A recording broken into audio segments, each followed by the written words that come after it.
লেবু গাছগুলো বেশ জালি পড়েছে। বর্ষা আসলে কিন্তু যে কোনো ফল গাছে জালি পড়ে, ভালো ফল ধরে।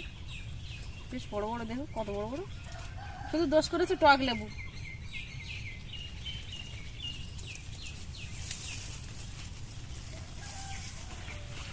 নমস্কার বন্ধুরা, সুপ্রিয়া কিচেনে আবার আপনাদের সবাইকে স্বাগত জানাই।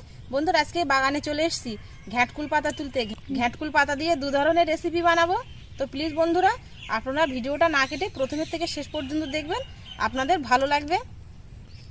বাগানে তো প্রচুর ঘ্যাটকুল হয়েছে, তো আপনাদের দেখাচ্ছি দেখুন। আর এই বর্ষার সময় তো প্রচুর, মানে যে কোনো গাছপালা বর্ষার সময় দেখবেন ভালো আর তরতাজা হয়। এইগুলো দেখুন বেশ অনেকটা বড় বড় আর মোটা মোটা ডাঁটা, একদম দেখুন কতটা মোটা মোটা হয়েছে। আর ওপাশে তো এখন অনেক আছে। এইগুলো দেখুন, এগুলো একদম জালি, এগুলো মোটা মোটা লম্বা লম্বা হয়েছে। এখানটা আগে তো তুলে নিয়ে খাওয়া হয়ে গেছে।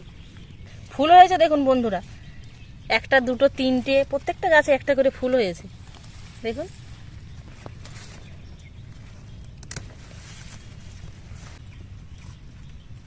আনারস গাছগুলো দেখুন বন্ধুরা কতটা বড় বড়, ওগুলো বড় বড় হয়েছে আর এগুলো ছোট ছোট পরে দেওয়া হয়েছে, সেই জন্য এগুলো ছোট ছোট ডিমে ডিমে যায়। এর আবার কাঁটা আছে, এই কাঁটা লাগলে গায়ে আবার ছালিয়ে যাবে।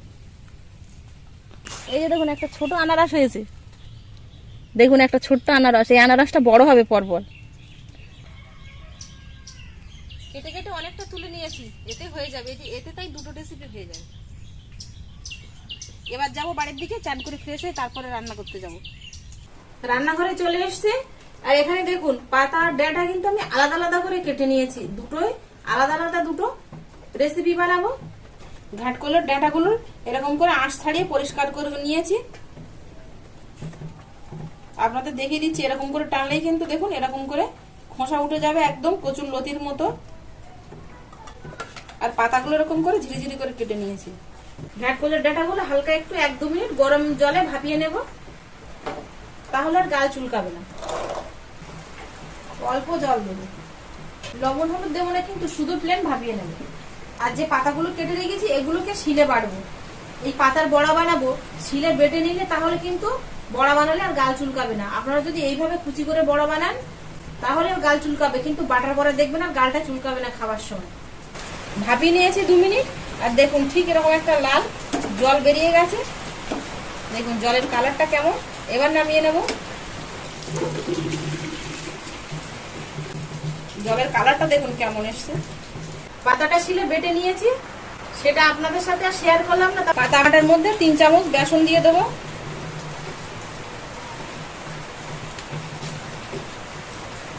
জিরে গুঁড়ো দিয়ে দেবো 1/2 চামচ, স্বাদ মতো লবণ, 1/2 চামচ চিনি, গরম মশলা গুঁড়ো 1/2 চামচ, পরিমাণ মতো হলুদ গুঁড়ো, লাল লঙ্কার গুঁড়ো দেবো 1/2 চামচ। আমি এর মধ্যে কাঁচা লঙ্কা কুচি দিলাম না, তবে আপনারা চাইলে এর মধ্যে কাঁচা লঙ্কার কুচি আর ধনেপাতার কুচিও দিতে পারেন। দিয়ে দেবো পেঁয়াজ কুচি, রসুন বাটা, আদা বাটা। এবার সবকিছু দিয়ে ভালো করে মিশিয়ে নেব। বাটার সময় কিন্তু আপনারা জল দেবেন না, তাহলে হালকা হয়ে যাবে। সেক্ষেত্রে বেসনটা বেশি লাগবে। বেসন বেশি লাগলে তাহলে কিন্তু আর পাতার স্বাদটাই পাবেন না, খেতে ভালো লাগবে না। কিন্তু মিশিয়ে নিয়েছে। একই সঙ্গে দুটো রান্না বসিয়ে দেবো। এক সাইডে পাতার বড়া বানাবো, আর এক সাইডে চিংড়ি মাছ দিয়ে আর ওই ঘ্যাটকুলের ডাঁটা দিয়ে একটু চচ্চড়ি বানাবো। চচ্চড়ি বানানোর জন্য ডাঁটাগুলো তো আগে থেকেই আমি কেটে ভাপিয়ে নিয়েছি। এখানে দেখুন এরকম ছোট ছোট আলু নিয়েছি কেটে। আলুগুলো হালকা করে আগে ভেজে নেব। দুটোতেই তেল দিয়ে দেবো। বড়া বানানোর জন্য অল্প তেল দেবো, বেশি তেল দেবো না। কড়াটা যাতে একটু গরম থাকে। আলু ভেজে নেব। এখানে আমি 100 গ্রাম চিংড়ি মাছ নিয়েছি। চিংড়ি মাছগুলো এরকম করে খুব ভালো করে পরিষ্কার করে খোসা ছাড়িয়ে কেটে ধুয়ে পরিষ্কার করে নিয়েছি। তেলটা একটু সব সাইডে লাগিয়ে নেবো। বড়াগুলো বড়ার আকারে ছোট ছোট করে দিয়ে দেবো।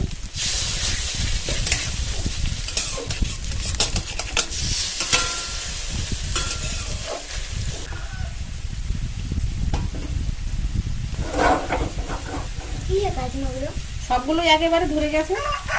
লবণ দিয়ে দেবো অল্প একটু, হলুদ গুঁড়ো,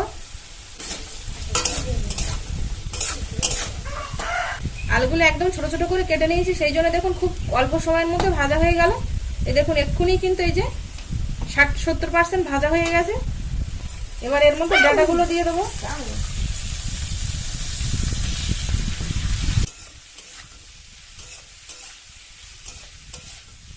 ডাঁটাগুলো দিয়ে খানিকক্ষণ ভেজে নেবো। গ্যাসের জালটা কিন্তু এই সময় একটু জোরে দেবো। এবার বড়াগুলো একটু উল্টিয়ে দেবো।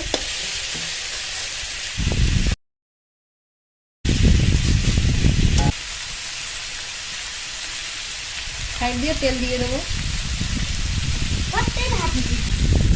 2 মিনিট চাপা দিয়ে দেবো।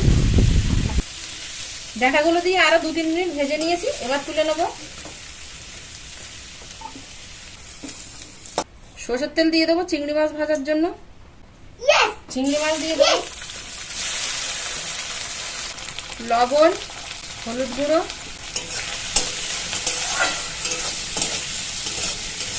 চিংড়ি মাছটা এরকম লাল করে ভেজে নিয়েছি। এবার একেবারে এই পাত্রের মধ্যে তুলে নেব। এবার চিংড়ি মাছ দিয়ে ডাঁটার চচ্চড়িটা বানিয়ে নেব। সরষের তেল দিয়ে দেবো কড়াই, গোটা জিরে, একটা বড় সাইজের পেঁয়াজ কুচি। পেঁয়াজ ভাজাটা হালকা এরকম লাল হয়ে এসছে, এর মধ্যে আদা আর রসুন বাটা দিয়ে দেবো।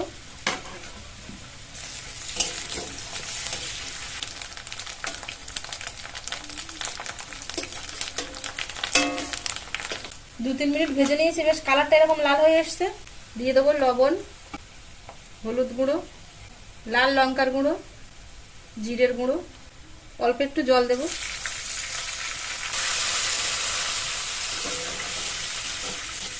মশলাটা তেল ছাড়া পর্যন্ত কষিয়ে নেব।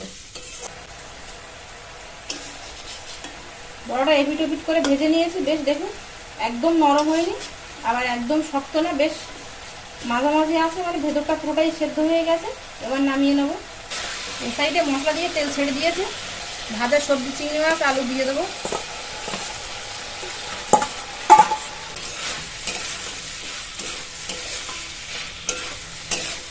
দু 3 মিনিট কষিয়ে নিয়েছি।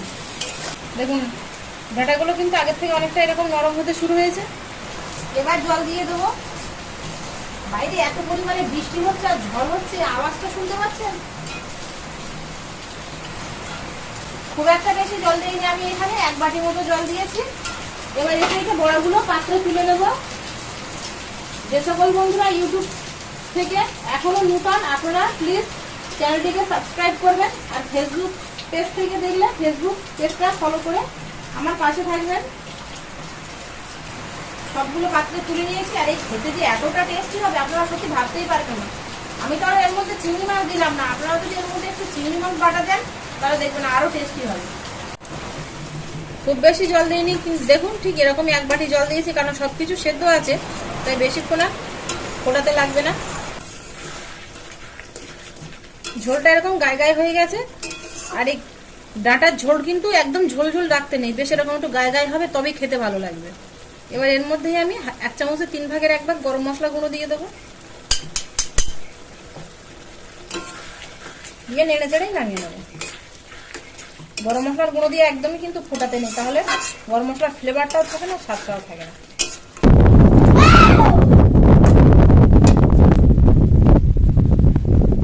দুটো রান্নাই একসাথে কিন্তু হয়ে গেল। বৃষ্টি আসছে।